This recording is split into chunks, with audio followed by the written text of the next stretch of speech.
Okay, folks, so been a moment. Apologies about that. I realize more and more every day how it's one of those things where I take some time to think about things, maybe too much time to think about things, but reality is for me as it is, and I have other things to take care of, so like we all do.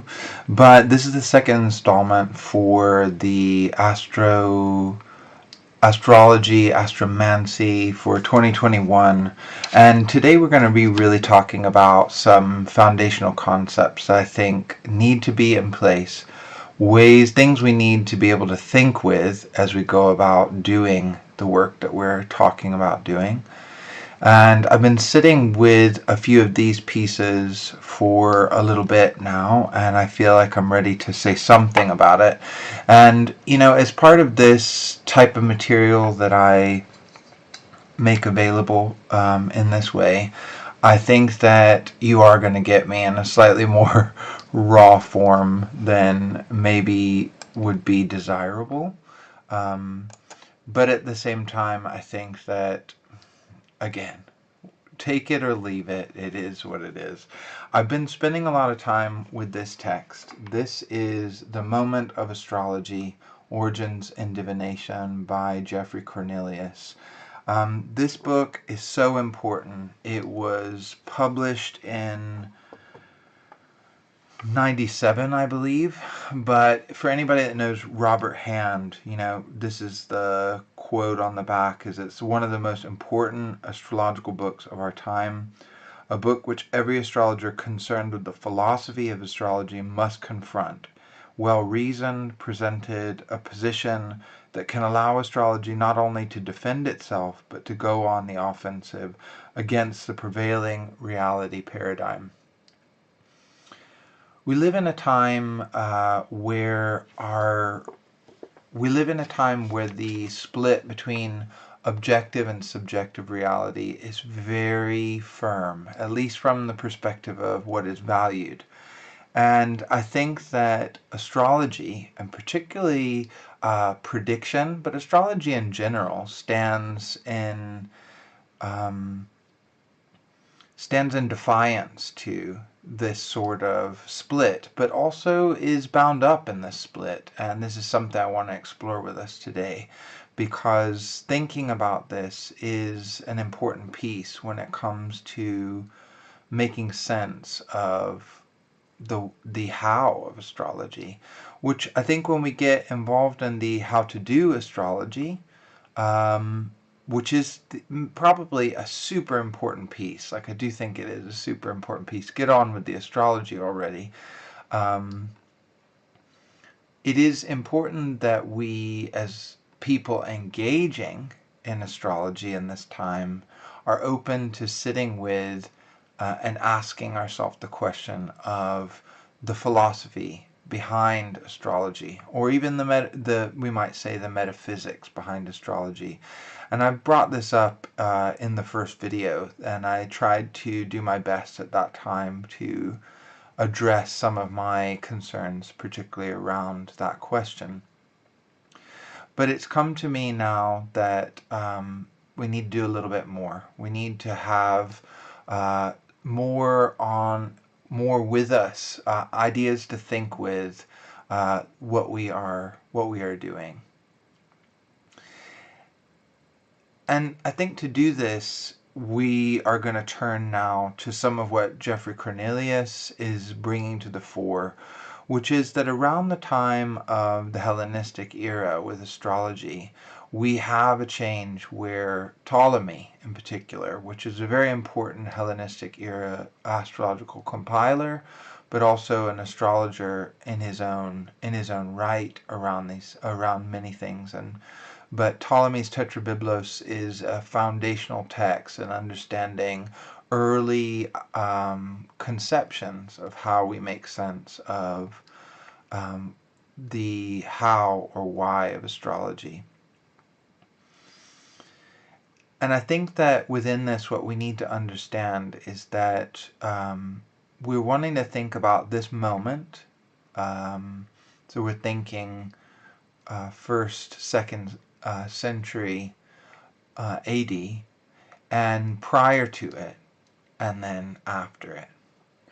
And what I'd like to lead with is that because of some of the way that this stuff lays in terms of the timeline, but also potentially in terms of the cycle of thinking with these ideas,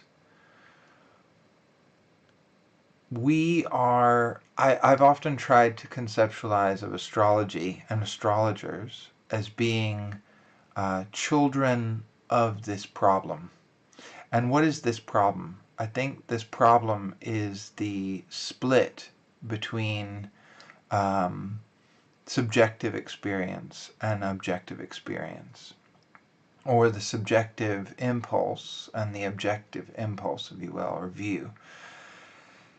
And why do I say this? I think astrology, as we understand it, is really emerging out of a moment in time that is about making sense of the rationalizing and quantifying of our reality. And you can see this very clearly when you look at someone like Ptolemy, because Ptolemy is attempting to basically rationalize astrology. And in order to do this, Ptolemy puts forth a doctrine called that at least Geoffrey Cornelius calls the doctrine of origin. And fundamentally what's being said by this is that in this case we can say an origin chart, like a natal chart, or anything that we can say is the beginning of something. This is functional as a way of understanding because it is causal.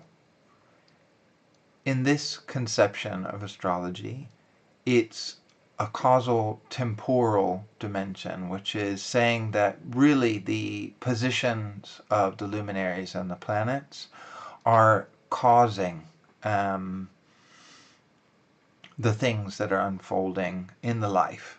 They are responsible, but also causing it to occur. And if you look at where this is coming from, this is definitely a piece of this is coming out of Aristotle, and Aristotle, the Aristotelian turn towards, again, the rationalizing and the quantifying and the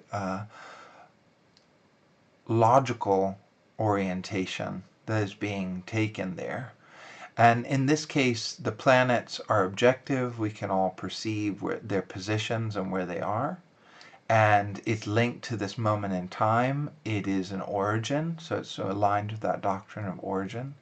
And depending on our philosophical orientation, we can either say what the Stoics did, which is that these things shall come to pass, and it's about accepting them. It is a fatalism, if you will, or determinism based on this. And astrological determinism, I do think, is something that astrology has carried with it as it moves forward. But this is something that we need to question. And the reason that is because this concept does not sit very well with astrology prior to this period. And I don't think it sits very well with practices that we engage in astrology. And I think it doesn't sit well with us as astrologers, especially if you're a consulting astrologer or a horary astrologer. It doesn't sit well because the chart is representing signs, and signs are very different than causes. So a lot of Ptolemy's work is around, as I said, is fundamentally linked with the planet's actually causing fate to unfold in the way that it does. And you can see how this becomes more and more important as we develop astrology as representing cosmic principles at play that are separate from us. They are objective. They are not something that we are inferring. They are outside of us, and it's being done to us, whether we're looking at it or not. So in this way, it's a scientific astrology, if you will. And it has a rhythm and a regulation, which is more complex than a lot of other cycle systems, we might add, because there's a lot of different cycles that are running simultaneously. But there are a lot of things that this doesn't account for. One being the perception, two being the interpretation, and three being the reality of the symbolic, which I think is another one that is so important that we get our head around if we're going to effectively divine slash predict slash forecast, whatever word it is that you're wanting to use to think about these things, towards a way of wayfinding using astrology or astromancy in this time. And to take a step back, I think it's really easy to do with these two terms that I've chosen to really be important words for this course, and that is astrology and astromancy. And if we look at the origins of these words, which we could go into a lot, Astro is the most straightforward of all of it, which is referring to the stars.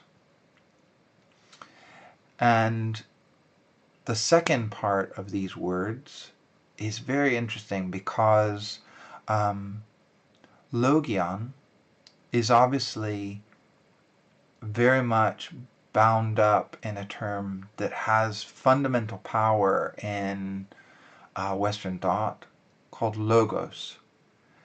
And Logion is a derivation or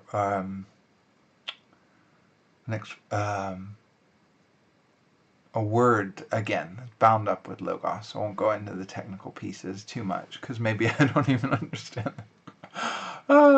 So the thing there is that logos and the mantic, are actually two words that share a lot of similarity in their origin, but then over time they start to sort of drift from each other. And with logos in general, in this way we're talking about it, both are interestingly about pronouncements and are about speaking and words. But logos as a word comes to mean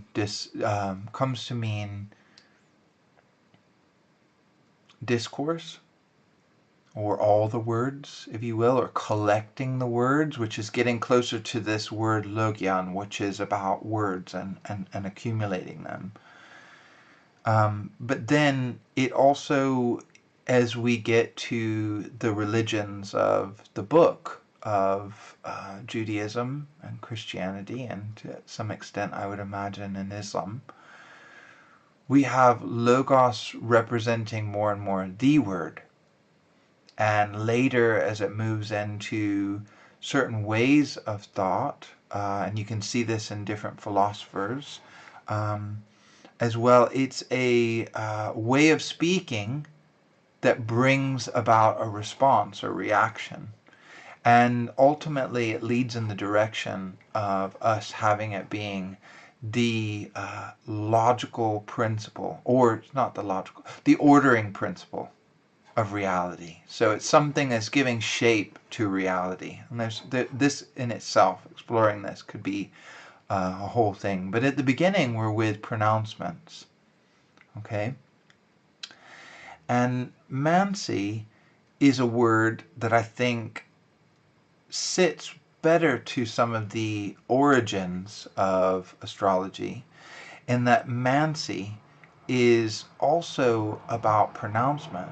But here we are with, fundamentally, we are with the oracular, and we are with the pronouncements that come from the gods, and both of them actually have this link in terms of their etymology and the usage and way in which we played with these words, because language users, we are very good at playing with words and letting them develop over time. And so here we have two words that mean something very different. But then towards the end, of where we are now, one is seen as almost like a science. Astrology is, and a lot of astrologers would argue that it is a science, and that it follows a scientific method, if you will, to come in what it's trying to express. Whereas the astromantic is more, again, there's something more subjective about it, something more tainted with the subjective, if we really want to look at this distinction between objective and subjective sources of knowledge and insight. And this is precisely why I wanted to use these words, is because I myself, as an astrologer, and what I'd like to try to get you to sit with as we move forward, is trying to reconcile these things within myself. And I think that this is completely what has been going on within the field of astrology for quite a long time in the modern era, and is also what's going on within many different sources of knowledge or practices, which is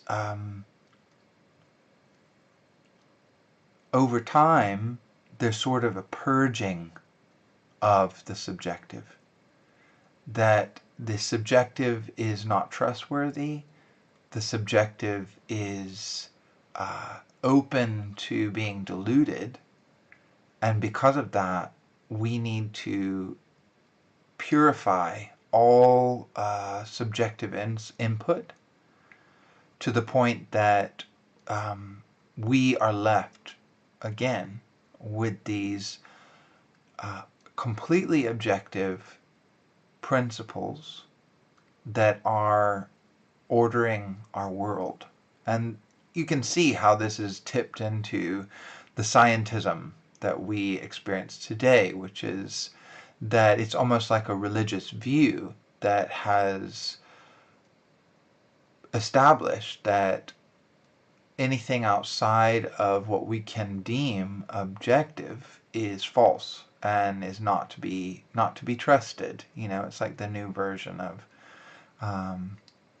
the thing that we need to avoid. And we see how this really hit its peak, I believe, in the 19th century, or in the 20th century. I think it really hit its peak, the explanatory power. And then very important things start happening even within the field of science, where we're now paying attention to the fact that, oh, well, the observer is actually shaping certain things about outcomes and of experimentation. So even in science, it's no longer entirely possible to purge this subjective quality of things. And I do think, when we do astrology, and particularly when we see that it works,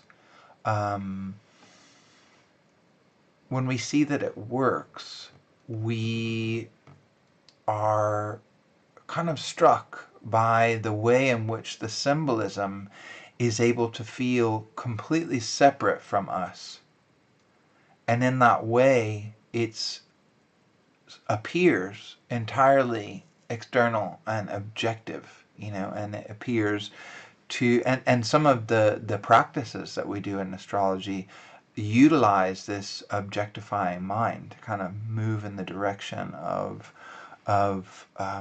making sense of, say seeing a birth chart, or seeing a mundane chart where we're looking at how transits may be affecting an inception chart of a country, or again, even looking at transits in general.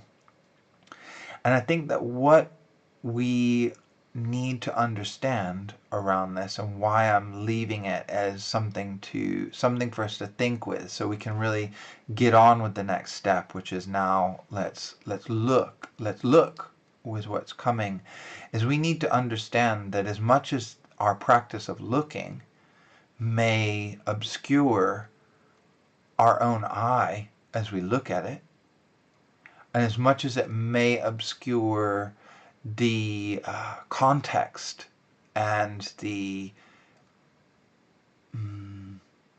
interdependence of the chart's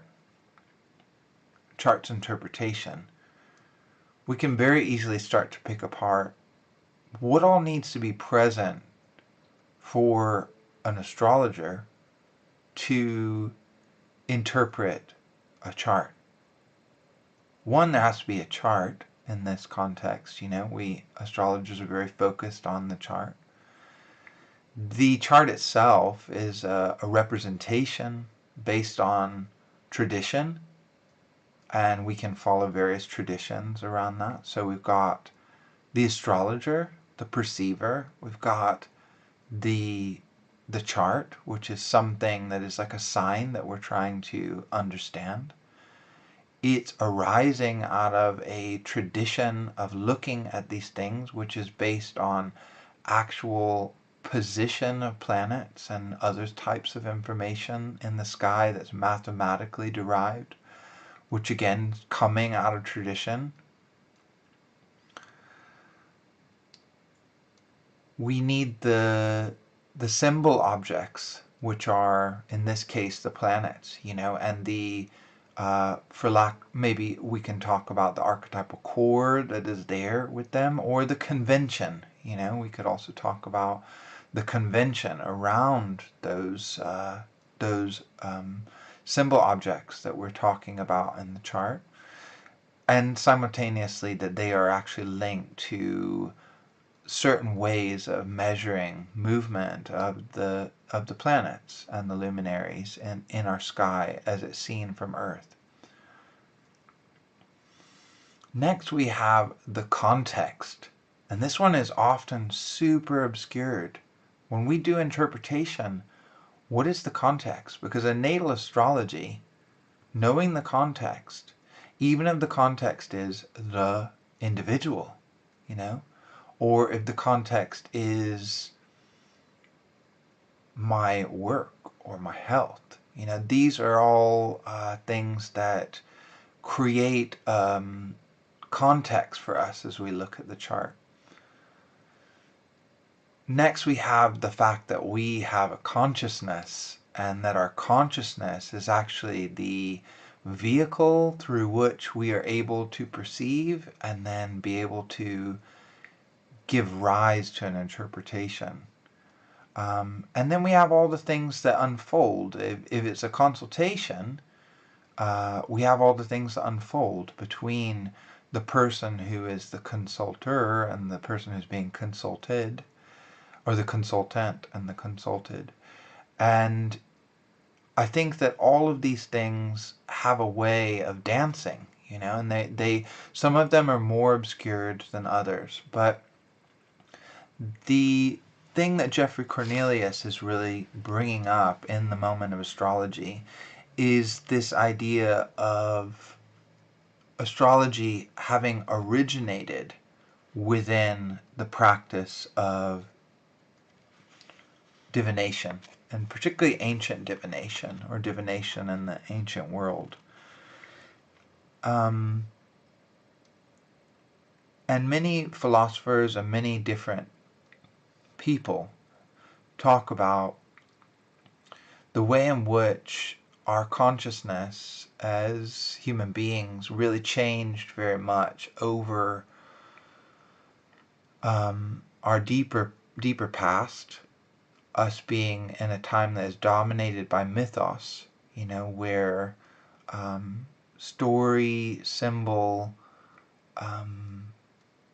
they are, appearing to arise from this mythic experience that human beings are having, towards more one of logos, which becomes more important. The ordering principles become more important, and they're scrutinizing and trying to get to grips with them. And in particular, Geoffrey Cornelius is looking at the practices of divination that were important in the past, in particularly divination by the flight of birds, we could say, or by meteorological conditions, by the weather. We really see it here, more true to what astrology is, in my opinion, is if we look at it as being similar to the flight of birds, we know that the flight of birds may not, the flight of birds are signs of change. They represent, they themselves are a change, and that's, I think, the objective piece around it that's important. And why I think us as children of this problem are uniquely geared to finding some resolution or solution or reconciliation with some of these things. And I guarantee you, if you really sit with it, that there's something quite fundamental for you as a person interested in astrology or interested in topics of magic that has really grappled with the objective-subjective split that we have inherited from what began really at the beginning of the first millennium, and then was elaborated more and more as it went forward in different ways and different iterations, and is really coming to a head now. I think that so many things about our lives are really trying to present how when we reconcile these two ways of splitting reality, if you will. And I think that to go back to it, the participatory nature, which is what I've really been wanting to encourage us to get clear about as we move forward with this work that you may feel called to participate in, but at the same time, something that I'm trying to understand more and more, is the participatory nature of astrology we see so present in earlier forms of divination, where it is not about complete fate, which is what arises, this sort of fated, absolutely fated idea of, say, what the divination entails, is not something that we see in ancient forms of astrology, because you can ask what the will, a lot of ancient divination systems, be they the examination of a cow's liver, which is especially in the Babylonian or the Mesopotamian cultures, was one that was very concurrent with the origins of the Babylonian astral divination, and which later those practices of astral divination really came to eclipse, being the ultimate version of it, was that you are looking to understand the will of the gods. And we see this echoed in many ancient cultures. We want to know if what we're about to do will be aligned with the will of the gods. And what's interesting about that, and where magic kind of lays so nicely in it, and why I'm trying to get us to understand more this way of approaching astrology a little bit, and where I think the astrological magical and then also the magical tradition, bar none, is also super wrapped up in being a child of this problem, of this splitting, this fundamental splitting and denying of the subjective as a valuable source of information.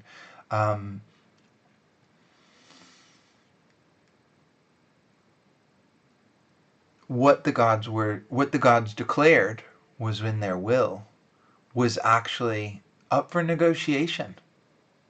You could appease them, you could, it wasn't set in stone. And if you look at some fundamental principles of particularly Hellenistic astrology, and I think this is being represented by the lots, if you're familiar with the lots of fortune, or TK, fortune, the lot of daimon, or it's often translated as the lot of spirit, the lot of eros, and the lot of necessity, we're really seeing some fundamental ways in which the astrology that's arising at that time is trying to make sense of how things can be fated, how things can be participated within, what's our participation within fate, what is the driving force behind all of it, and what are the things that we must endure and suffer in our life. You see this in the symbolism of Hellenistic era astrology very clearly. And you also see at that time, depending on your philosophical inclination at that time, whether or not things are completely fated or if they are negotiable. And so what the basic principle I would like us to bring into the fore is something to think with. If we think of astrology as divination, we are there with what Geoffrey Cornelius calls the take.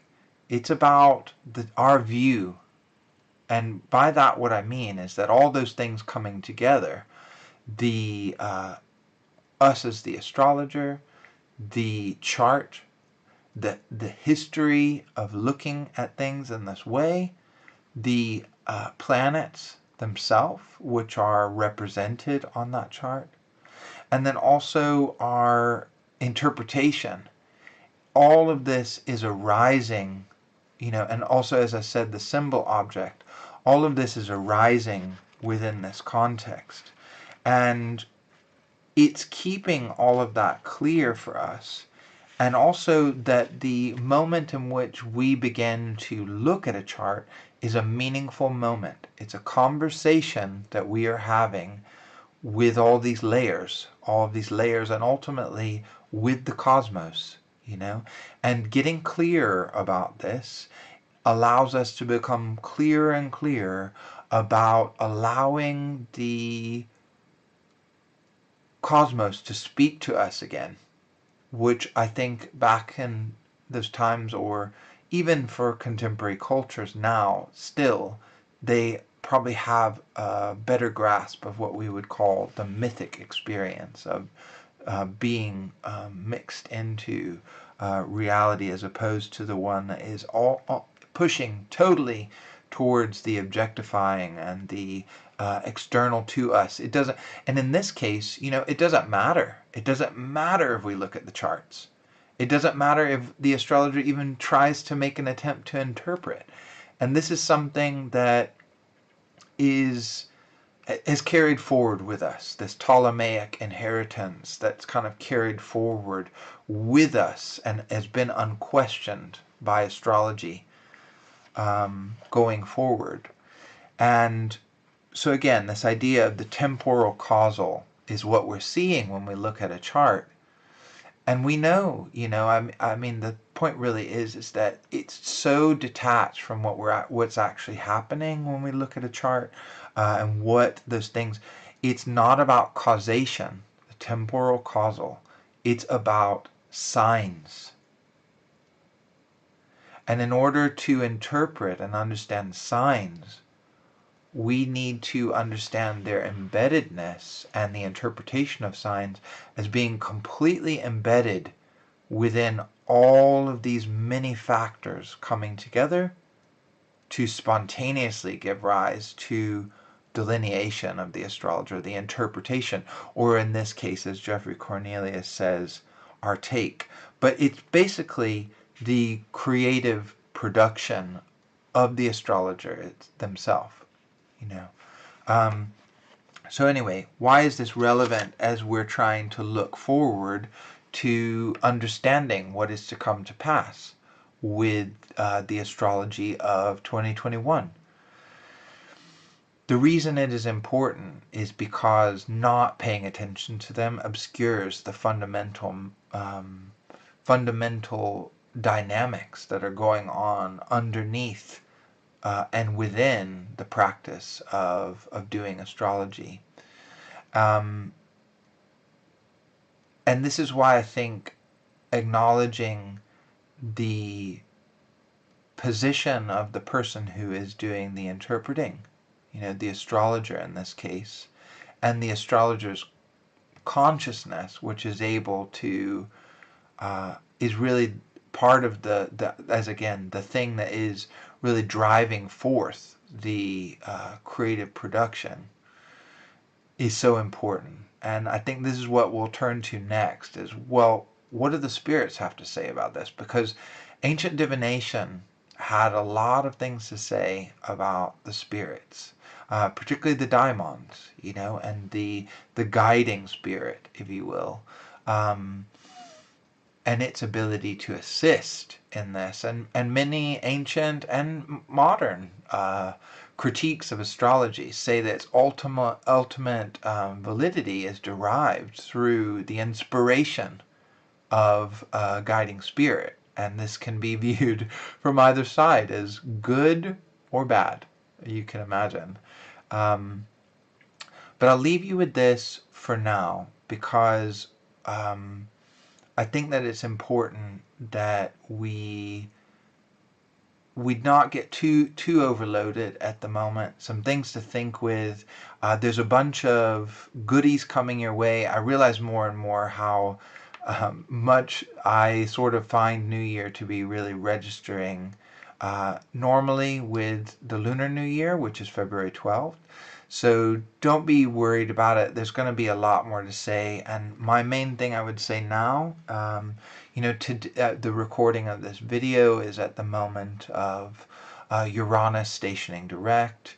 That Mars has finally moved into Taurus, is making its way over to Uranus, which is setting the stage and putting in motion a lot of things around the Saturn-Uranus squares that we're going to encounter, which we haven't had the first one perfect yet, but we are getting the fully adrenalized Mars expression of some of the things that need to take place for that to occur. And the things that are quite radical, which are the things maybe resonating with the Uranus register, they are being adrenalized as well, especially as Uranus is stationing direct. And there's more to come. It's not just about my consciousness perceiving this, it's about all of our consciousness perceiving this and making sense of this together, which I think again is such an important piece. This work requires lots of diviners, lots of astrologers, lots of astromancers, and also for us to rediscover what is negotiable within what is fated. So I leave this with you, child of this problem as well. Some things to think about. I cannot overemphasize how important this book is. Even if you're not interested in horary astrology, The Moment of Astrology, Origins and Divination by Geoffrey Cornelius, I agree with Robert Hand, is a fundamentally important text around looking at the philosophical underpinnings of our astrology in the moment that we live in. So very aptly named The Moment of Astrology.